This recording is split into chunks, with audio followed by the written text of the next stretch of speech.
ambalo lina majibu ya swali hilo, ya kwamba pamoja na kwamba ametenda kwa wengine, wanasimama wanashuhudia, na wewe ukiangalia upande wako unaona yako mengi ambayo yanasubiria Mungu ayatende. Bwana anasema atatenda na kwako. Wewe amini tu, mwamini yeye, mtumaini yeye, usiyumbishwe wala usitikiswe na wengine wanaposema wametendewa. Jua na wewe umekaribia, upo njiani, unakaribia kutendewa, upo karibu kupokea cha kwako. Wao wanashukuru, wanashuhudia, wamepokea sehemu yao, pamoja na wingi wa mahitaji yako ulionao, pamoja na wingi wa uhitaji ulionao mbele za Mungu. Upo kwenye foleni. Yule amesogea, ameondolewa, manake hayupo kwenye listi, ameshatendewa. Manake wewe unasogea, unakaribia kuendea kutendewa kwa jina la Yesu. Atatenda na kwako.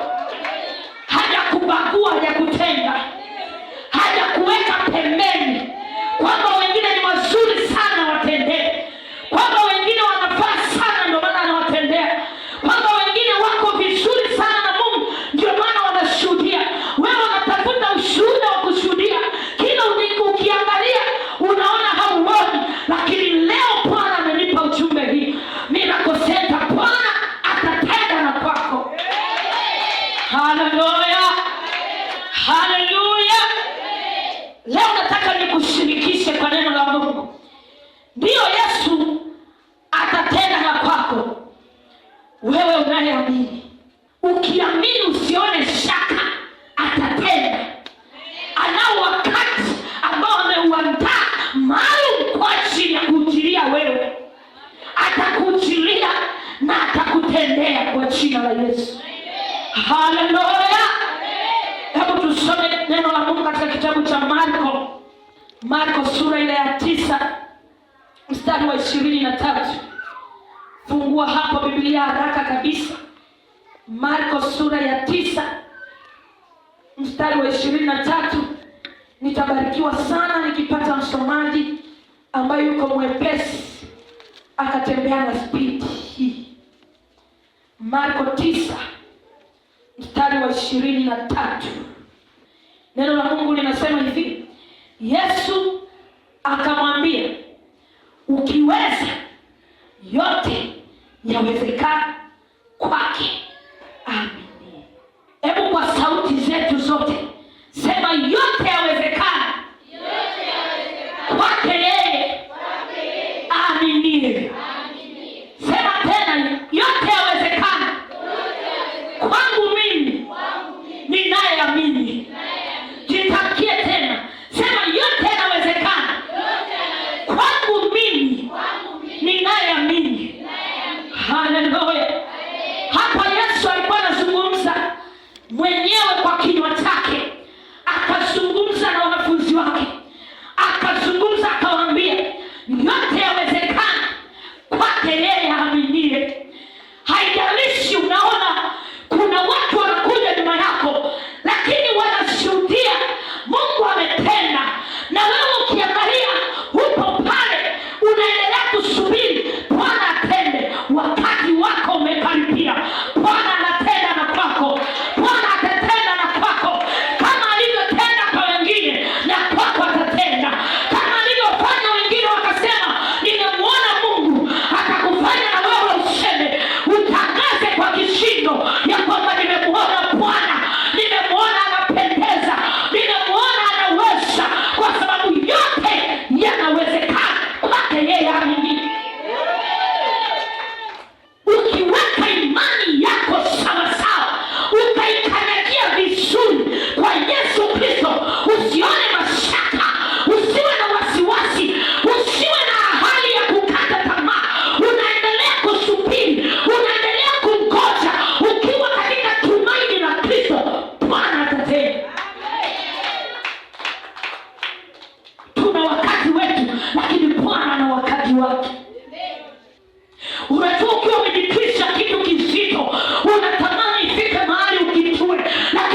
Nazungumza na mtu mmoja. Bwana amenipa ujasiri nikuhakikishie ya kwamba atatenda na kwako unayeamini. Kama uamini hawezi kukulazimisha, lakini kama unaamini atatenda. Yesu anatenda kwa wanaomwamini. Hatendi tu kwa mtu yeyote amekaa tu yupo kinatokea tu. Anatenda kwa watu wanaomwamini.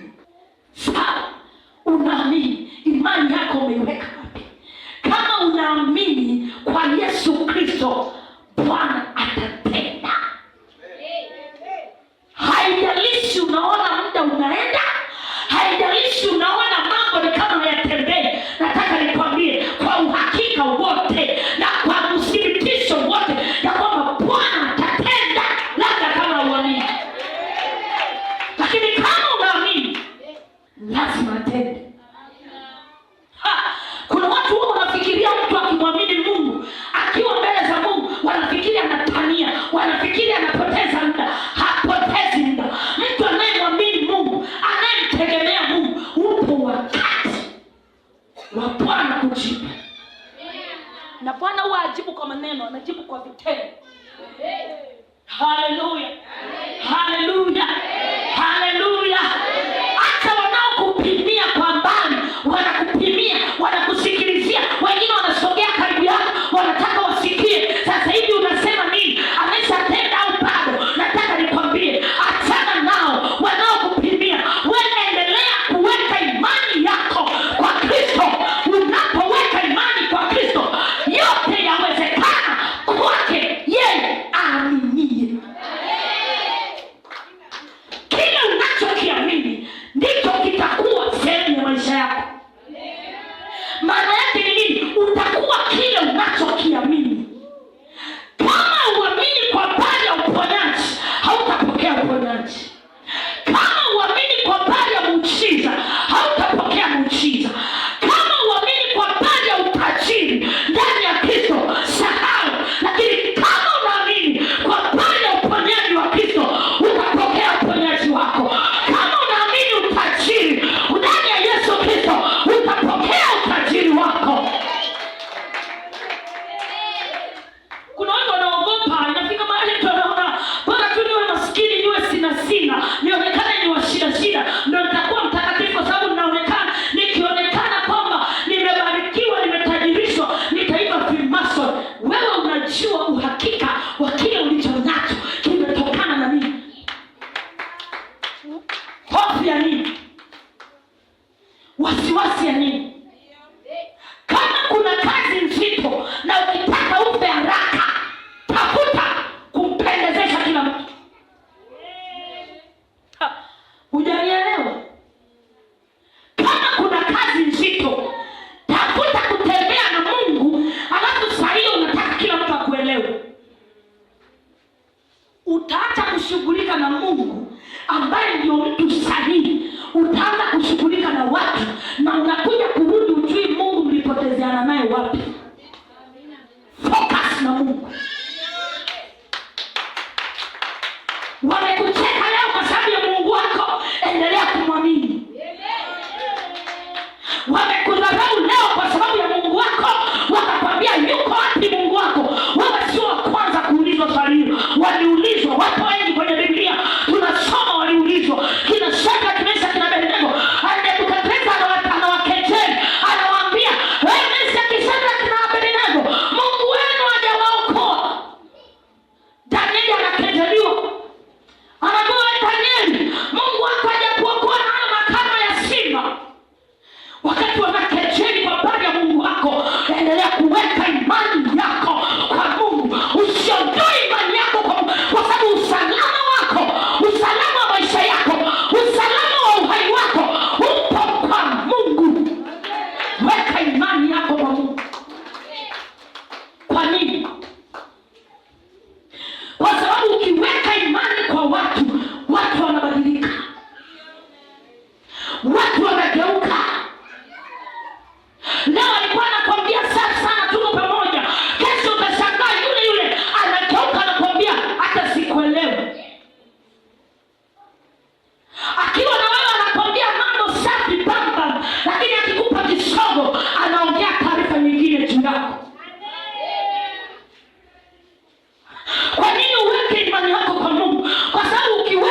basi mimi nimsikie mwenyewe. Haleluya, haleluya, haleluya. Siku zote mtu ambaye anamwamini Mungu haongozwi na taarifa ya nje, anaongozwa na taarifa ya ndani. Wewe unaongozwa na nani? Ni kweli una mahitaji mengi Mungu akutendee, unaongozwa na taarifa ipi? Unasikia kutiwa nguvu unapopokea taarifa ipi? Taarifa ya ndani ina nguvu, taarifa ya ndani ina majibu sahihi. Haleluya. Imani ni ufunguo. Maana kama ni ufunguo, unafungua vitu vilivyokuwa vimejifunga au vimefungwa. Hata kama ni shetani mwenyewe amefunga, kwa sababu unayo imani unafungua. Napenda wimbo fulani wanauimbaga Kiingereza. Wakati mwingine ninapenda tu kuimba nikiwa peke yangu. Naimba prayer is the key, prayer is the key, prayer is the master key. Yaani nasema maombi ni ufunguo. Maombi sasa master key sisi tunahitaji. Funguo inayofungua vyote. Master key ni funguo inayofungua kufuli zote. Alafu inasema Yesu alianza kwa maombi na alimaliza kwa maombi. Maombi ni funguo inayofungua makufuli yote. Prayer is the key, prayer is the key, prayer is the master key. Jesus started in prayer, he ended in prayer. Prayer is the master key. Jesus started in prayer and ended in prayer. Jesus the master key. Hallelujah. Hallelujah. Hallelujah. Hallelujah. Hallelujah. Ukiwa nafungua wewe nafungua kufuli zote. Hakuna kufuli itakugomea isifunguke. Yesu akasema ukiwa na imani kiasi cha punje ya haradali, una uwezo wa kuambia mlima ng'oka, ukatupe baharini na ule mlima utang'oka. Haijalishi umeenda umejichimbia kwa chini, umeenda kwa kuzama urefu wa kiasi gani, utang'oka, kwa sababu unayo funguo inayofungua kufuli zote. Unaona ndoa yako inataka kujilock, unaingia kwenye funguo yako. Unayo funguo lakini hujui kuitumia. Muda wa kutumia funguo yako, kufungua vilivyojifunga, wewe ndio unatembelea watu unaanza kueleza. Yaani mambo sasa hivi yani hayaendi kabisa. Yaani hali hivi yani kwa kweli mwaka huu tulipofika mwaka mpya tukasema mwaka mgumu ulikuwa tu 2025. Kumbe na mwaka huu magumu yao. Yesu alisema ni majaribu hayataisha mpaka Yesu atakaporudi. Yapo. Lakini nategemea unayofungua gani. Mwenye master key anafungua anapotaka, anafunga anapotaka. Shida uelewe. Una uwezo wa kufungua unapotaka na kufunga unapotaka. Sisi mwaka huu tumemwambia Mungu tunataka tunafungua uchumi. Ndio maana kuanzia mwezi wa kwanza tumesema mwaka huu tunaenda kwa kudonate. Kama tulikuwa tunaweka nadhiri, shetani anatushtaki kwa sababu ya hizo nadhiri zinakaa muda mrefu mpaka muda unaisha hazijatimia. Tukasema sasa tunatumia master key, imani.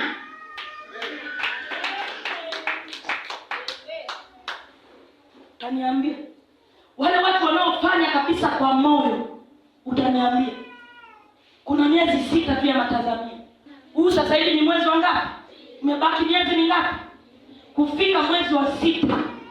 Utaniambia labda kama unafanya wale, unajua kuna mtu anafanya yeye mwenyewe yuko kinyume katika kile anachokifanya, lakini ukifanya upo pamoja na kile unachokifanya, lazima kilete matokeo, lazima kiitike. Hebu tusome tena Waebrania 11 mstari wa 6. Nimesema imani ni ufunguo na ni mkono unaopokea matendo ya Yesu. Kwa sababu kwa imani ndio utajua kwamba Yesu ameshatenda au bado? Sio kwa macho.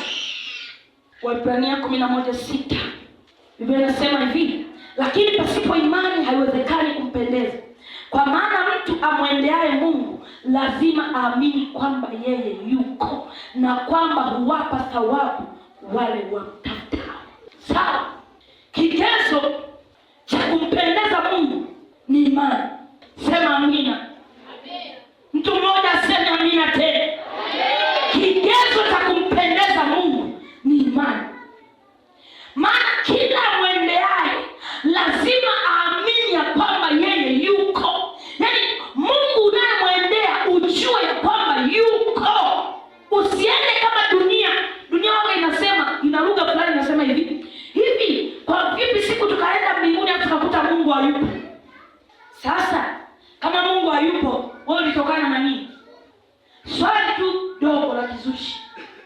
Yaani hapo wanaongea kwa sababu wanataka kujifichia waendelee kufanya mambo yao wanayoyafanya. Wakuvutie na wewe ambaye upo kwa Yesu, uanze kusema, ila eti kweli, yaani mbona kama tutakuwa tunahangaika alafu eti unahisi kuokoka ni kuhangaika. Haleluya. Angalia muda unaomaliza kazi zako unarudi nyumbani kulala. Wakati huo mwenzio akimaliza kazi, hela yote aliyoisotea anaenda kulewa baa. Akiamka kesho ana hata 100 na njaa inauma na pombe haijawahi kushibisha. Unamwona mtu ana kitambi miguu kiangalia kama ya mbu, tumbo kubwa. Unafikiri ni afya, kumbe vitambi vingine ni vya pombe. Sasa naona unaenda mbele za Mungu unapeleka mahitaji yako, Mungu akujibu. Ni kweli neno la Mungu leo Bwana anatuambia kwamba atatenda, lakini kwa wanaomwamini. Sasa unamwomba Mungu kama vile unaomba kitu fulani ambacho hakipo. Mweleze Mungu kwa mzigo. Mtu anayemuomba Mungu akijua kwamba Mungu yupo na anawapa thawabu wale wanaofanyaje? Wanaomwamini. Akiingia kuomba, haombi akijua kwamba kuna fulani yuko hapa, kuna fulani yuko hapa. Anaomba akijua yuko peke yake, amesimama mbele za Mungu. Anaeleza shida zake na hoja zake, amesimama peke yake mbele ya kiti cha Mungu. Umekutana na Mungu utaomba hivi. Sasa ukiona mtu anayeomba kakutana na Mungu kwenye kiti cha enzi, maombi yake, muonekano wake ukimwangalia tu, unajua huyu mtu anajua anachokifanya. Na yule ambaye hajui, utajua tu huyu hajui anachokifanya. Hajui yupo mbele za nani. Tunapoingia mbele za Mungu, Mungu anasema atatenda, lakini lazima tumwamini kwamba yupo. Tunapoingia kumpa ibada kwenye hema kama tulivyo sasa hivi, yupo. Sio kwamba atakuja, yupo. Ukiangalia kwa macho haya unaona tu hali inavyoonekana hapa, lakini ukiangalia kwa macho ya ndani unamuona yupo. Kwenye maombi ya saa 2 leo ameshuka. Alishuka na operation maalum kwa ajili ya kuganga mioyo.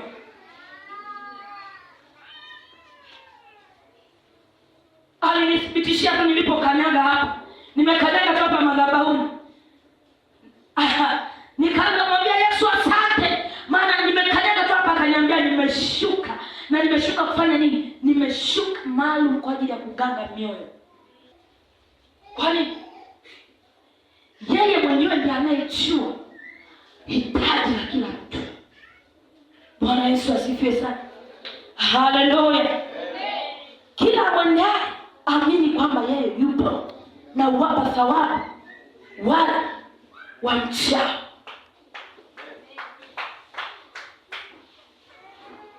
Mfano, yani kama vile umeme unavyohitaji waya ili ufike kwenye nyumba, nguvu za Mungu pia zinahitaji imani ili zitende kazi maishani mwako. Umeme unahitaji waya ili uwashe taa nyumbani. Nguvu ya Mungu inahitaji imani itende kazi ndani yako. Nazungumza na mtu mmoja, sijui wawili. Nilisema ukisikia hali fulani pambana nayo mwenyewe. Sitamani hapa nikaanza kukula muda. Fulani sio unasinzia, wewe simama, unajiona una hali ya usingizi. Simama tu, anza kutembea tembea. Utaona ule usingizi unaondoka. Ni vitu vya muhimu sana. Bwana Yesu asifiwe. Haleluya. Kuna watu unalia, una misiba, una shida, unaanza una magnani kila namna. Unafikiri ni majibu yako hapo kwenye neno. Na shetani ni mchanja. Siku moja nilifundisha hapa. Mchanja. Wakati wa neno ndo anakuambia wewe umechoka, lala. Utabaki unasugua miaka nenda rudi. Pale pale. Kwa sababu waliofika mahali wakabadilisha atmosphere kwenye maisha yao, watu waliolila neno. Mazingira yako kwenye maisha yako yanasema hivi, umelila neno, unaambia mazingira, wewe mazingira nyamaza kimya. Naishi kwa kulifuata neno sahihi. Siishi kwa kufuata mazingira mnasemaje. Haleluya. Bwana Yesu asifiwe. Haleluya. Nimesema hivi, kama vile umeme unavyohitaji waya ili ufike nyumbani kwako, kwenye nyumba yako, nguvu za Mungu pia zinahitaji imani ili zitende kazi maishani mwako. Nguvu ya Mungu ipo, imani maishani mwako ndio shida. Ndio maana tunashindwa kuona uhalisia wa nguvu ya Mungu. Watoto naomba tutulie. Watoto naomba tuwe na mazingira ya utulivu kabisa. Haleluya. Haleluya. Haleluya. Nguvu ya Mungu ipo. Tunashindwa kuiona ikitenda kazi kwa sababu shida sisi katika eneo la imani. Tuna mihemko ya mdomoni lakini ndani imani hamna. Ukitaka kujua mtu ana imani, angalia anapopita kwenye changamoto, sikiliza maombi yake. Nazungumza na mtu? Kama tuko pamoja, hebu tikisa mkono na maji. Ukitaka kujua mtu ana imani, angalia wakati anapopitia maamuzi anayoyachukua. Vitu havijakaa vizuri kwenye biashara, vitu havijakaa vizuri kwenye ndoa, vitu havijakaa vizuri kwenye uchumi. Unawaza ni unaamua kufanya nini? Yale maamuzi unayoyachukua ndio yanayotoa picha huyu mtu ana imani au hana imani. Imani huthibitika wakati wa moto. Imani haithibitiki wakati mambo yako sawa sawa. Imani huthibitika mambo yanapoharibika. Imani ya Danieli ilithibitika kwenye makano ya simba, alipowekwa kwa simba, halafu simba aliyekuwa na njaa kali akashindwa kumtafuna. Imani ya Danieli ikathibitika. Imani ya Shadraka, Meshaki na Abednego ilithibitika sio wakati wanamwambia mfalme Nebukadneza kwamba hatuwezi kusujudia Mungu wako, tunamsujudia Mungu. Hapana, imani ilithibitika walipoweka kwenye tanuru lililochochewa mara 7, alafu wakatoka salama. Walokole wengi tukipita kwenye jaribu hatutoki salama. Unakuta mtu kama alikuwa anafanya huduma ameacha. Nini jaribu? Alikuwa anaimba ameacha. Nini jaribu? Alikuwa ni mtoaji ameacha. Nini jaribu? Alikuwa ni mhudhuriaji mzuri wa ibada ameacha. Nini jaribu? Hautakiwi kuwa hivyo. Mtu mwenye imani, jaribu huja, jaribu linapita, linamwacha kwenye msimamo wake. Mtu mmoja apige tu kelele aseme amen.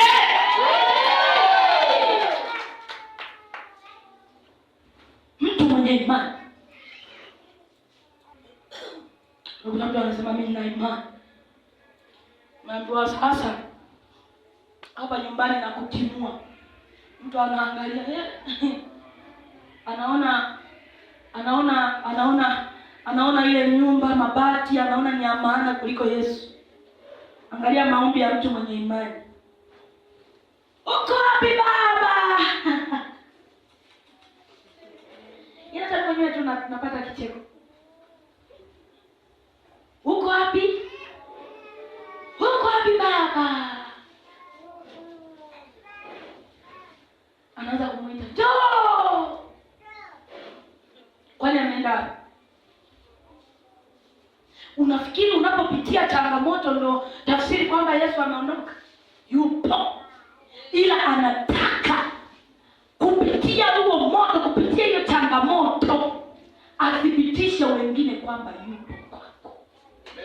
Sasa unapoona tu moto, uko wapi?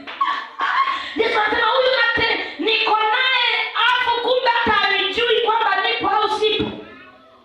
Kwani Biblia inasema mtu amwendeaye aamini kwamba yeye yupo. Unapita kwenye jaribu zito, nyimbo unayosikiliza, unasikiliza nyimbo inakwambia yuko hapa, uko hapa, nauona uwepo wako, uko hapa. Wakati upo kwenye uwepo ambao shetani amejikuza, anatamani uanze kusema shetani upo hapa, shetani upo, kwa sababu yeye anataka umtaje, alafu unaweka mgomo. Unasema unataka nikutaje, sikutaji, sikuoni. Kwa sababu shetani yeye waga anajionyeshaga, yani kama tutoto. Unafikiri tutoto hapa tunaposumbua hapa kwenye ibada, unafikiri tutoto tunasumbua kwamba hivi tuna haja ya miguu inawasha kutembea. Yaani shida ya watoto, na sisi tulitoka huko, shida yake tu anataka tu, yani sisi tuliokaa hapa tujue kwamba na yeye yupo kwenye ibada hii. Kwa hiyo anaona kikao huko akitulia, tutajuaje kwamba yupo? Kwa hiyo lazima atoke huko hadi hapa, hamna hata alichofuata, basi tu anapiga kona anarudi, hata ajue mjue kwamba na yeye yupo.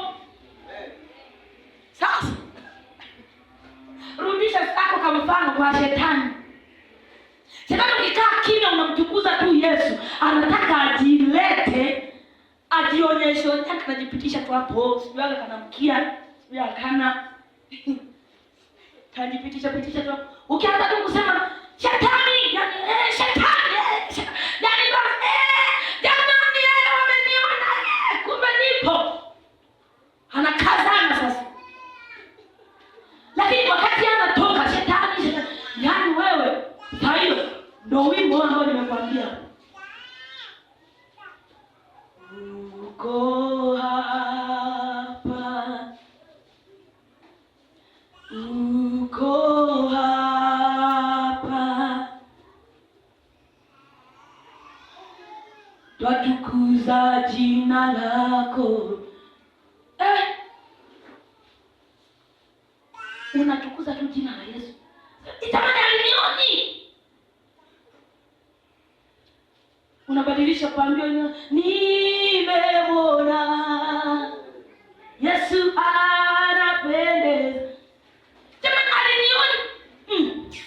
Ili Bwana waka hata alinijariki. Haliji tena likiondoka. Ondoka. Weka tu sasa kama shitua tu. Tamani shetani, yani shetani. Umesababisha shetani. Mchungaji wangu ni shetani. Shetani, yani shetani amekuja akamwona kabisa maharage. Yani shetani.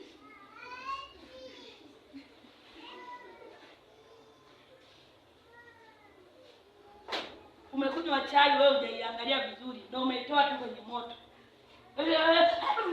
Shetani.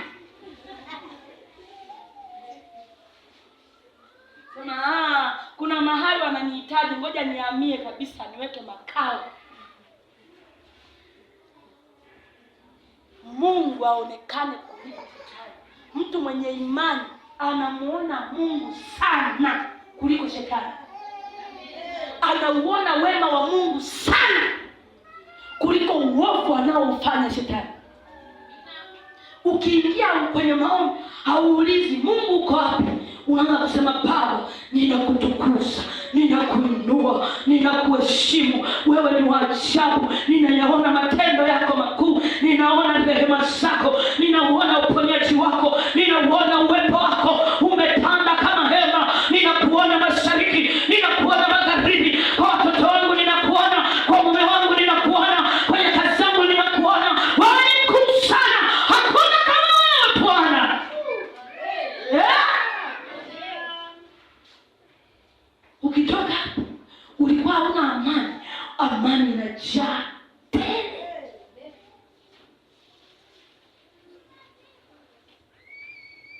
Kuna watu wenye imani hapa.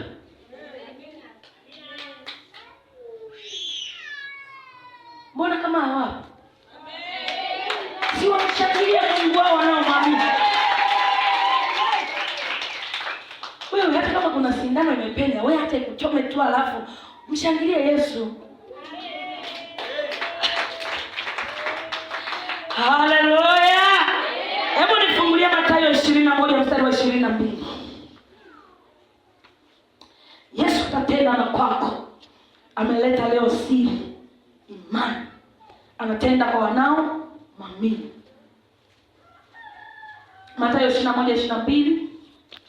Kijana mmoja afike hapo haraka kabisa, hapa tusomee vizuri. Mathayo 21, bado. Tuongeze speed.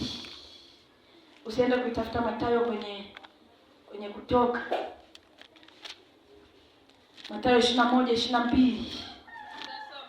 Ndio. Na yoyote utakayoyaomba katika sala, utapokea. Mathayo 21:22. Bariki sana. Anasema na yoyote mtakayo yaomba katika sala mkiamini mtapokea. Yoyote mtakayo yaomba katika sala mkifanyaje? Mnafanyaje? Mtapokea.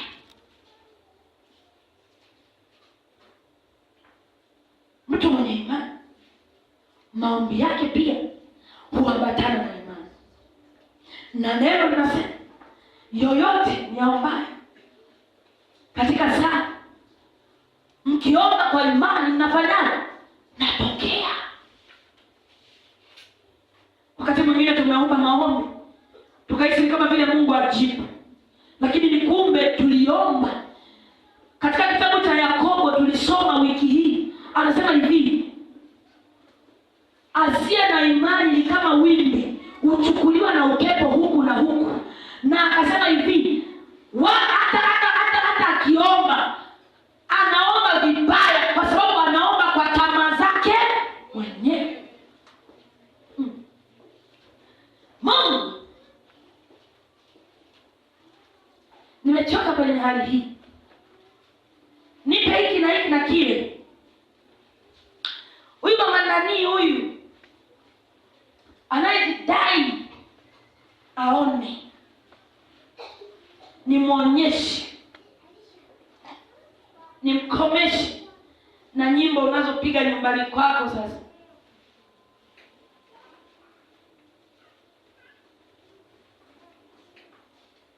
ana dalili ya tenda, siri ya tenda,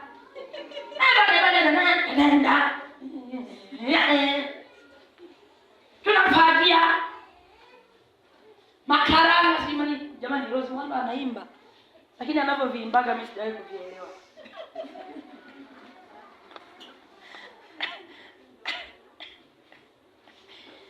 Unaona sasa, wapenzi wa Rose Mwando, jamani, endeleeni kumpenda, anaimba vizuri, ila mimi nimesemea binafsi yangu. Wache waende, si vizuri kung'ang'ania. Umeongeza limziki kubwa wewe, kumbe unatumia huo ni ujumbe, unamwambia mtu fulani, jirani yako wa mlango wa 3. Au ni wewe? Hebu mwambie jirani yako, au ni wewe? Kwa hiyo unatumia wimbo wa Rose Muhando kutoa maneno yako kumwambia mwingine. Tumekuja kufagia wambea. Wache waende. Uwe nguzo ya moto mbele yangu. Adui wakija wasiniweze. Wewe mwanzo aliimba pale. Na adui anayezungumziwa kwenye Biblia ni shetani. Wewe adui wakija wasiniweze, unamuona wa hapo hivi. Uwe nguzo ya moto maishani mwangu Baba. Usinifasiri vibaya. Nyimbo hizo ni nzuri. Watumishi wa Mungu waliimba, ni ujumbe wa Mungu alipitisha. Lakini sasa unaposikiliza ule wimbo, wewe kichwani kwako kinachojengeka ndio kipi? Sawa sawa na maana waliomaanisha? Au wewe unamaanisha kama ubiri kanachukuliwa kufikisha ujumbe wako? Unafikishia ujumbe wako kwa sababu kumwambia wewe kama wewe unaona ni ngumu, unapata ukakasi. Kwa hiyo umekea wimbo na kufa kubwa ndini. Hadi mabati mpaka yanafanya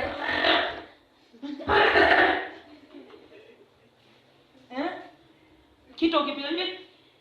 Sijui nini no surrender.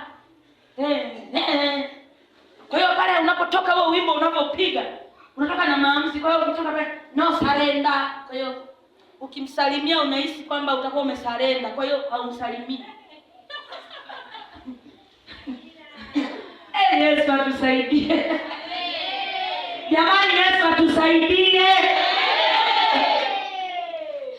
Hii dunia hii. Tunatoka kabisa naenda kuazima na nguo kwa mama nani pale. Yes. No surrender, kumbe ya kuazima. Anapita nayo, mbona hajashtuka hata moyo? Yaani ndio ukiyafanya hayo kama kwa mtu kama mimi. Kuna mbuzi moja eti kaamua eti ushawahi kuona mbuzi inafanya vituko na binadamu, alafu teke akili ya binadamu. Huyo binadamu akitekwa akili na mbuzi na yeye atakuwa mbuzi. Eti mbuzi inaanza kufanya mambo ya kimbuzi, iteke akili ya binadamu, akili ya binadamu yamshike kwa mbuzi. Sasa akasema wewe kabla mbuzi hujafanya hayo unayoyafanya nishakuelewa zamani. Kwa hiyo wewe baki na mbuzi wako, wala siwezi kuja kufanana na wewe mbuzi. Maana mimi na miguu miwili, wacha nitembee niende na mambo yako. Haleluya. Wakati wewe mbuzi unapiga mimi utanikuta huko mtaani. Yesu ni Bwana. Haleluya. Mbingu ni ya watakatifu. Huwezi ukaingia mbingu bila utakatifu. Utanikuta huko. Wewe kalia huko ukimaliza kale majani. Mimi najua majani sio chakula. Na hata kwenye mazao tukikuta majani yataharibu mazao tunatoa. Tukimaliza hapo tunaenda kula ugali na dagaa, matole. Kihembe. Wangapi wanajua kihembe? Sio kihembe. Kihembe ni mboga hiyo. Mama, wajukuu zako hawajui kihembe. Kihembe. Nimeshawauza mpaka na wenyeji. Wangapi wanajua kihembe? Kinapikwaje? Tunakamatana hapa. Wangapi wanaenda mbinguni? Unasikia sasa Yesu anarudi sasa hivi, unaanza kusikia dunia inatetemeka, unasikia watu wanakimbia. Haleluya. Haleluya. Kuna mboga inaitwa kihembe huko. Kuna msogolo na kihembe. Bwana Yesu asifiwe. Yesu anatenda kwa wakati wake mkamilifu. Yesu anatenda kwa wakati wake mkamilifu. Haraka zangu, kuchoka kwangu, mpaka nikachoka. Yesu nimechoka. Yaani nimechoka. Usipotenda leo, kesho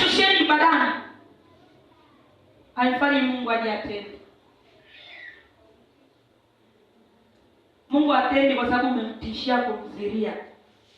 Anatenda kwa wakati wake mkamilifu. Nafundisha maisha, na huyo ndio Mungu niliyemthibitisha mimi. Haleluya. Hizo kwembe nilizifanya na zikuleta matokeo, na kuambia hizo njia nimezitumia zikanichelewesha tu. Ndio maana leo nakufundisha ili na wewe usirudie huko kwenye marudio. Haleluya. Anatenda Mungu kwa wakati wake mtimilifu. Ukishafika tu wakati wake na ukatimia anatenda. Hivi wangapi walishawahi kuomba jambo, unaomba jambo fulani alafu inapita muda mpaka hata ile pressure ya kupressurize juu ya hilo jambo ilishaondoka, afu unaenda kushangaa jambo linatendeka mpaka na wewe mwenyewe unashangaa. Huyo ndio Mungu, kwa sababu akitenda kwenye pressure yako utajivuna wewe ndio umesababisha litendeke. Sisi wanadamu tulivyo sisi, wewe tuone tu hivi, tunakuwa wazuri mpaka tukutwe na Mungu tunyoshe. Lakini sisi umetoka hapo kwenda kufanya kazi yako bilionea, utamtaja Mungu saa ngapi? Mimi nilikuwa na akili, nilikuwa naamka saa 11 naenda kwenye kazi, nilifanya kazi sana. Mungu yake atawekwa tu kwamba anakuja kukumbuka baadaye kwamba hivi hii ushuhuda na shuhudia niko hapa kanisani. Sasa jamani, yani kwa neema tu ya Mungu, ila kiwalisia kabisa anajua ni yeye.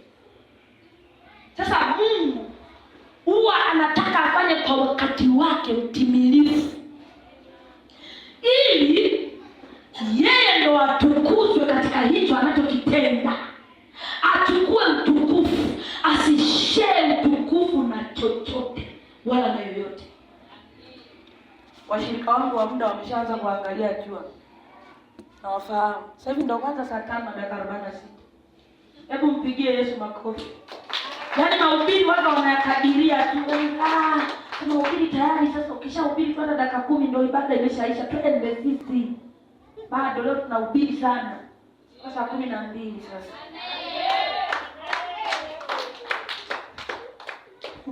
Wazee wa muda time. Kanisani ibada zinachelewa kuisha. Kuna njema zilitoka hapa, ibada zinachelewa kuisha. Kutana nao sisi tumeshamaliza na vikao, natoka hapo nafika huko ndo nakutana nao ibada ndio imeisha. Sasa mmeenda kwenye ibada zinazoisha haraka sasa. Sema amina. Amen. Neno watu wanalichukia kwa sababu kwenye neno ni vita. Si ndiko tunakofunguliwa nati. Kuna hukumu unatolewa kwenye neno. Vita ni vita bwana. Mimi naendelea. Wewe angalia tu jua. Tunaona jua limewaka. Mimi naendelea. Nitaongozwa na Bwana usiku kucha. Wakati wa Bwana ukifika mtimilifu na maliza.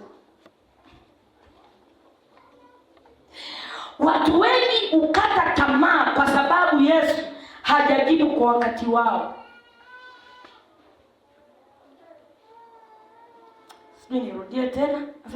Watu wengi hukata tamaa kwa sababu Yesu hajajibu kwa wakati wao. Lakini Yesu hufanya kazi kwa saa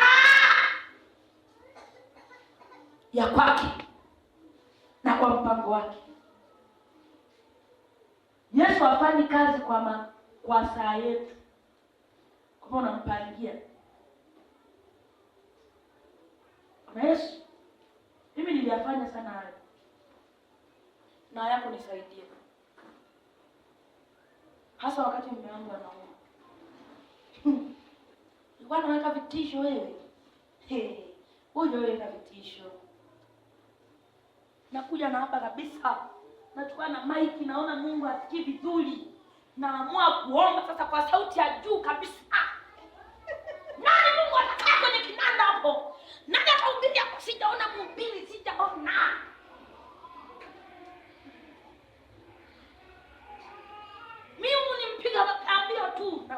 anajua hivyo. Kumbe upili wake anaujua Mungu. Upande wa pili wa mtu anaujua nani? Kuna mtu mmoja nikakutanaga naye, akazungumza ile sentence hapo mimi nikamuelewa. Hapo nikacheka. Hongera. Hongera bwana. Sasa hivi ndio umesikia. Sasa hivi ndio umesimama hapo.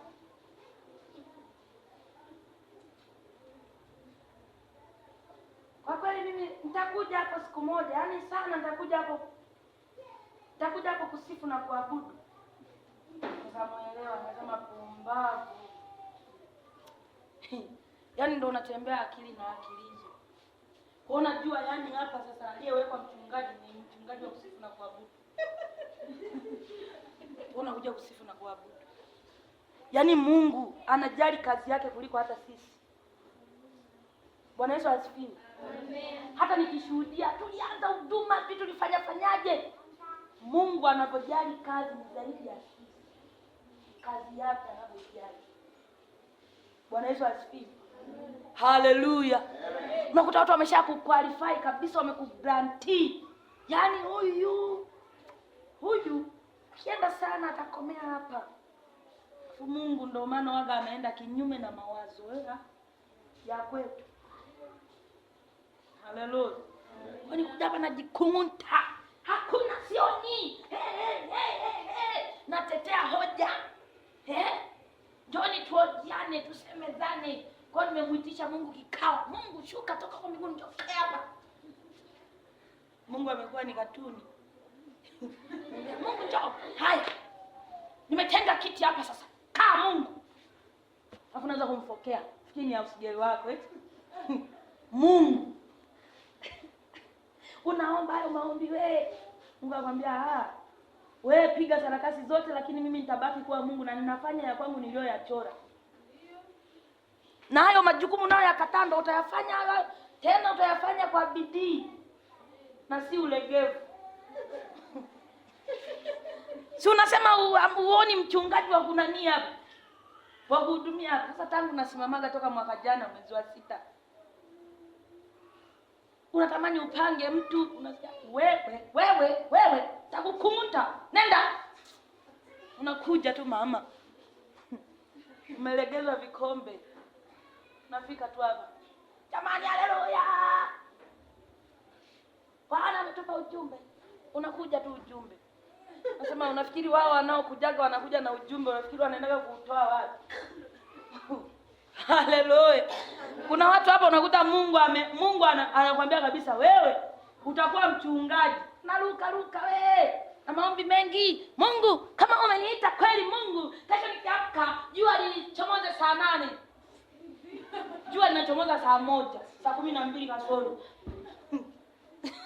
Litachomoza muda wake ule wa kuchomozea. Ila na wito wako aliokuita na uko pale. Wewe binuka tu sarakasi, utarudi utatembea vizuri kwa usambamba. Utajua kwamba watembeleaji kichwa wanatembelea miguu.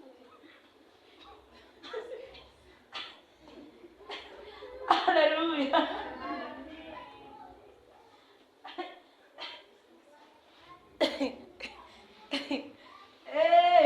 Ndugu yangu pendwa katika Bwana Yesu, Mungu anafanya kwa wakati wake mtimi. Mwambie Mungu, naomba mume wangu aokoke baba. Mume wangu asipokoka wiki siendi ibadani. Anamtia nguvu hiyo wiki, anapata hela na anaenda kulewa zaidi. Hajawahi kulewa hivyo. Yaani anataka umwangalie tu yeye, alafu umwambie tu Bwana muokoe huyu baba. Yesu muokoe huyu baba. So unamwekea na vitisho. Yaani usimwekee Mungu nini? Vitisho. Mungu atishui nyau. Alishaona mengi. Mungu nyau huyo. Mungu atashtuke. Hamna. Akwambia tu nyau tu mimi ndo nimetuumba. Yaani ndo anajua na anatubebeaga watu. Pengine sisi hatujui. Anza ashika hata kwenye kucha kana nini. Ukiingia kumwomba Mungu, zungumza na Mungu ukijua anatenda kwa wakati wake mtimi.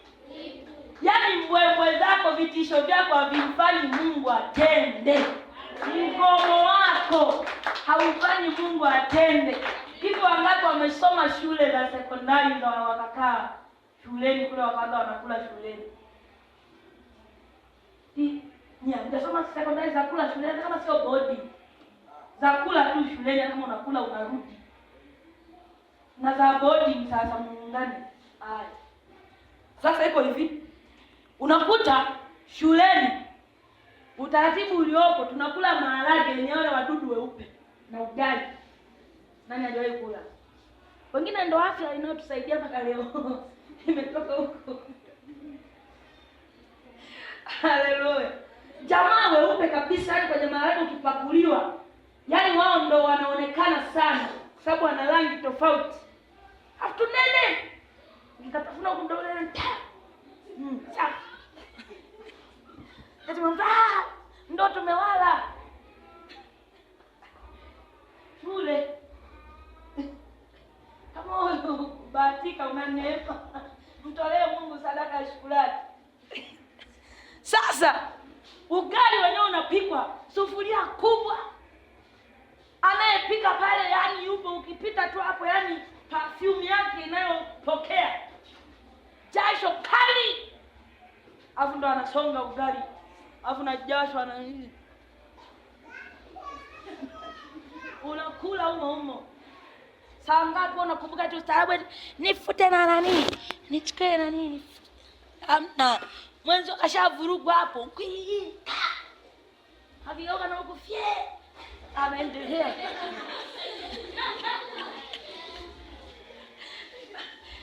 Jamani, si tuseme tu. Mimi naendelea kutoa mfano. Sasa unakuta inajulikana kuanzia Jumatatu mpaka Alhamisi ni ugali wa aina. Yaani wao ugali ukiuchukua hivi mama ukiufinga hivi mpaka unatokezea huku. Unajua ugali gani huu? Yaani una nani hivi unaufanya hivi.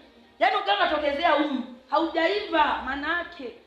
Yaani ukija kufanya hivi mkono ukimwekea mtu hivi unakuwa umempodoa. Unatengeneza kuwa jitu lenye miraba minne. Sasa ugali wa aina hiyo Jumatatu mpaka Alhamisi. Ijumaa ndo mnakutana na kande. Kande na lenyewe la maharage ya hivyo hivyo. Sasa wanafunzi wanaambizana hivi. Tukome kwenda kula. Tukome kwenda kula ili watubadilishie watupikie chakula kingine. Tupikie chakula kizuri. Sasa inategemeana mtumishi. Mnaweza mkagoma mkala suspension shule nzima. Mkikutana na mkuu wa shule anajijua mwenyewe. Mnagoma kwenda kula si mnakuta yani njaa si ya kweli. Utaenda darasani umegongwa njaa. Ikifika jioni utaenda kutafuta tu ugali tena utaula kwa ushirikiano vizuri mno. Hautaona hata hao nani askari hao wenye suti nyeupe. Hutawaona.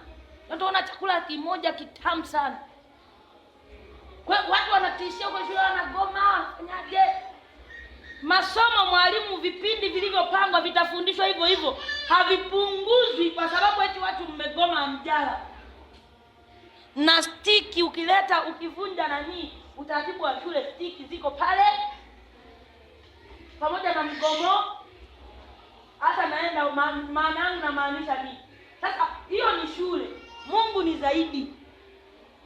Bwana Yesu asifiwe. Muda wake kama alipanga ni mpaka hapa. Alipanga ameruhusu hiki kitu kinataka kikuimarisha kikukuze kwa ukubwa. Kubali tu kuwa.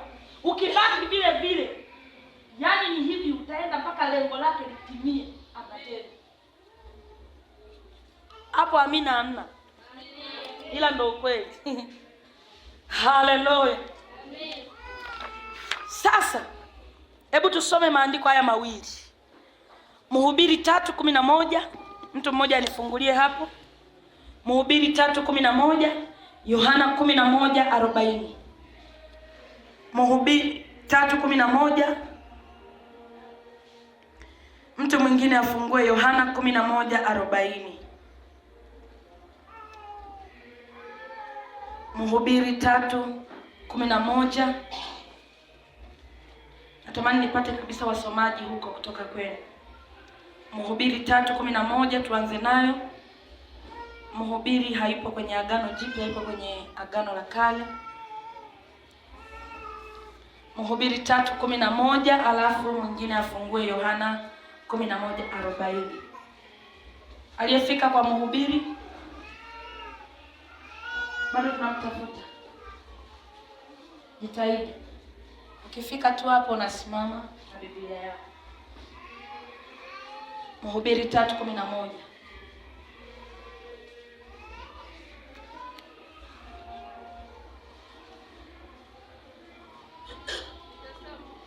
Amina.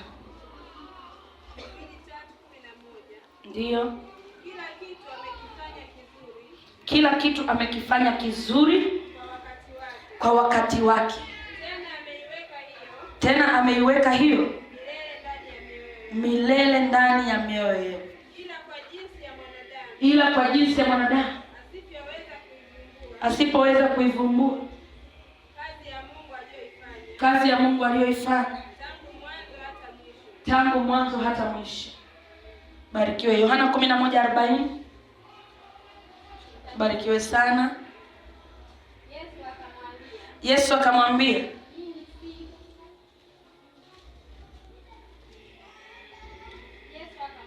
ndiyo,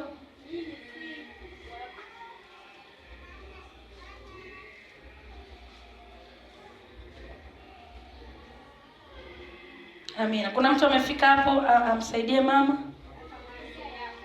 Ndiyo. Amen.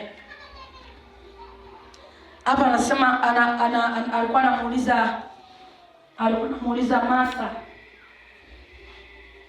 kwa habari ya Lazaro aliyekuwa amekufa, ana siku 4 amewekwa kaburini. Alafu Yesu akawa amemwambia Martha, dada yake na Lazaro, wakati anaenda kumpokea analia, anamwambia, Bwana, ungekuwepo ndugu yangu asingelikufa. Lakini Yesu jibu lake lilikuwa ni kwamba aweke imani yake kwa Mungu. Haleluya. Sasa hapo Yesu akawa anamuuliza swali Martha kwamba, je, sikukuambia kwamba ukiamini utauona utukufu wa Mungu? Watumishi wa Mungu, ukiamini lazima uone utukufu wa Mungu. Ukiona utukufu wa Mungu hauonekani kwako, jipeleleze eneo lako la imani. Peleleza imani yako. Lakini ukiamini imani yako ikawa thabiti kwa Mungu, lazima uone utukufu wa Mungu. Bwana Yesu asifiwe. Haleluya. Haleluya. Lazaro alikuwa amekufa siku 4. Watu walidhani kwamba Yesu amechelewa. Yesu hakuchelewa. Alikuwa anajua wakati timilifu. Alipofika kwa ule wakati timilifu, Lazaro alifufuka kwa jina la Yesu. Haleluya. Haleluya. Yesu alichelewa kwa macho ya watu, lakini alikuwa kwenye wakati wa Mungu. Kuna wakati watu wanaweza wakajua Mungu wako, wakaona Mungu wako amechelewa, lakini Mungu wako yupo kwenye wakati sahihi. Haleluya. Wanakuuliza, tangu umeanza kufanya hiki na hiki, tangu umeanza kwenda kanisani, umeshatendewa nini sasa? Hebu tuonyeshe. Waambie hivi, nyinyi hamwezi kuona, wao hawawezi kuona. Mungu wako yupo kwenye wakati sahihi.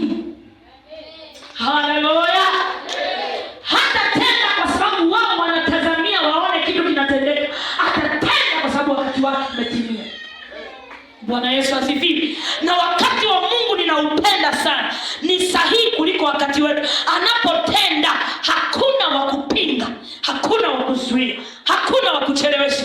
Haupo uchawi, hayupo mshirikina wa kuzuia, hayupo wa kuchelewesha.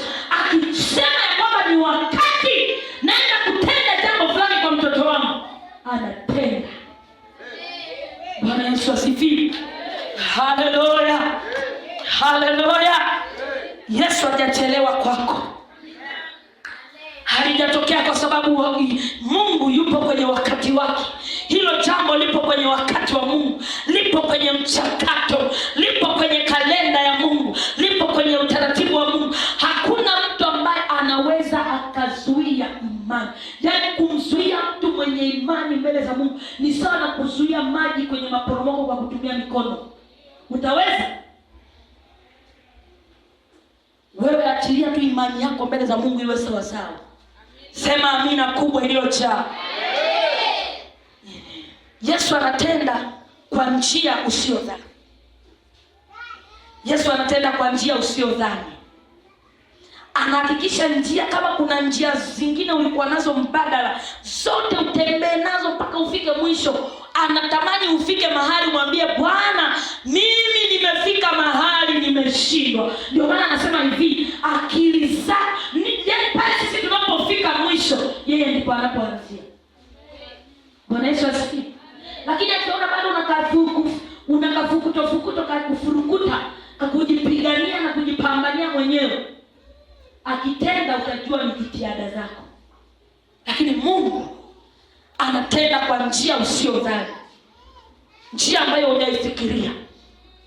Mara nyingi tunafikiri Mungu atatenda kwa njia fulani, lakini Mungu ana njia zake. Tusome Isaya 55:8 hadi 9. Isaya 55 mistari miwili tu, wa 8 na wa 9. Isaya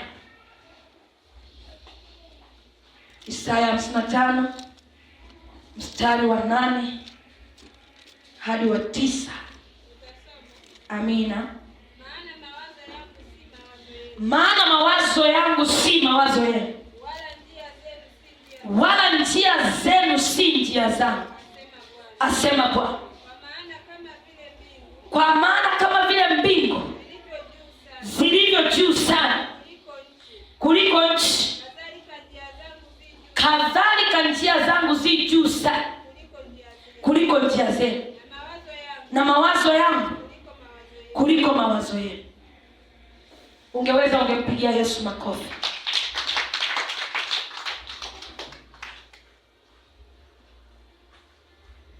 Haleluya. Yesu anatenda kwako binafsi. Usifikiri Yesu anatenda kwa wengine tu, anatenda kwako wewe pia. Iko siku utasimama na kushuhudia, Bwana amenitendea, Bwana amenivusha, Bwana amenishindia, Bwana amenipigania. Kwa sababu Mungu hakomei kutenda tu kwa watu fulani, na kwako pia. Majira yako yanakaribia ya kushuhudia ushuhuda wako. Na mimi kama mtumishi wa Mungu mahali hapa, ninaomba mwaka huu Mungu afanye kitu ambacho kitakufanya usimame ushuhudie katikati ya wengi. Umesikia shuhuda za watu wengi, imetosha. Ni zamu yako na wewe kushuhudia Mungu ametenda. Ni zamu yako kushuhudia ya kwamba umeuona mkono wa Bwana. Ni zamu yako kushuhudia kwamba umeuona utukufu wa Bwana. Umesikia wengi wanashuhudia, imetosha. Ni saa yao na wao wakae chini wasikilize, kwa sababu hawakuandikiwa wao tu kutendewa, na wewe umeandikiwa kutendewa pia. Haleluya, haleluya, haleluya. Hebu simama kwa miguu yako, na kama mtumishi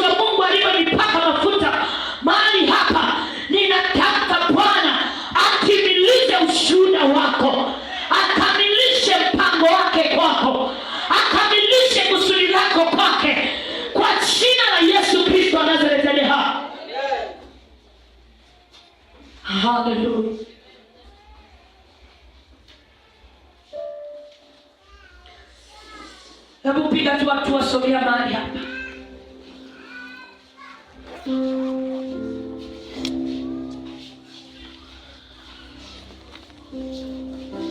Fungua moyo wako, jiachilie kwa Bwana. Wakati Mungu ananiambia kwa habari ya somo hili, ananiambia kwamba kuna watu wengine muda wao wa kusubiria kutendewa umeisha. Bwana anaenda kukutendea katika ibada hii. Amini tu. Mtu mwenye njaa, mwenye kiu, anayehitaji, onyesha kiu yako kwa Bwana. Usisubiri kuambiwa inua mikono yako au jiweke mbele za Bwana. Onyesha kiu yako mwenyewe mbele za Bwana. Kitu ambacho Mungu alinihakikishia ni kwamba nifundishe somo hili, lakini Bwana kuna watu wanaoenda kuwatendea katika ibada hii kukamilisha ushuhuda wao. Sijajua, pengine ni wewe. Sijui umejiwekaje.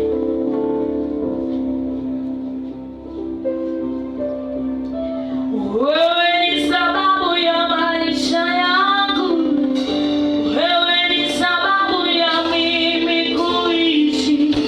Unastahili kuabudiwa.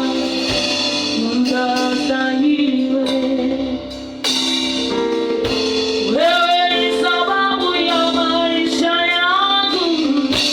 Wewe ni sababu ya mimi kuishi. Unastahili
unakuwa na hali fulani ya majonzi ndani yako.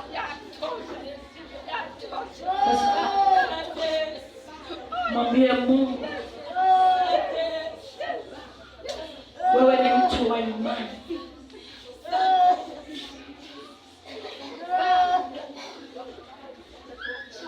Kila ambacho ulikuwa unahitaji kwa kutendea, Mungu ameshatenda kwa jina la Yesu. Katika utulivu huu, hebu sikia furaha ya kumfurahia, alafu umshukuru kwa maneno ya kinywa chako. Sikia furaha ya kumfurahia. Kama unajisikia kumshangilia kwa kumpigia makofi, alafu umshukuru. Unajua kuna shukurani ya mtu ambaye ni muhitaji, lakini kuna shukurani ya mtu ambaye tayari ameshatendewa anachohitaji.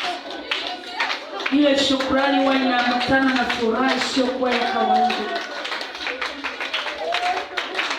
Ile shukurani huwa inaambatana na imani iliyo ya juu sana. Mshangilie tu huyu Yesu, alafu kuna mwambia Bwana asante. Wewe unajua Mungu amekutendea kitu gani? Unajua Mungu amekutendea kitu gani? Unajua Mungu amekutendea kitu gani? Sawa sawa na kila alichokifanya, ndivyo ambavyo utamshukuru kwa moyo wako wote uliofunguka. Haleluya. Haleluya.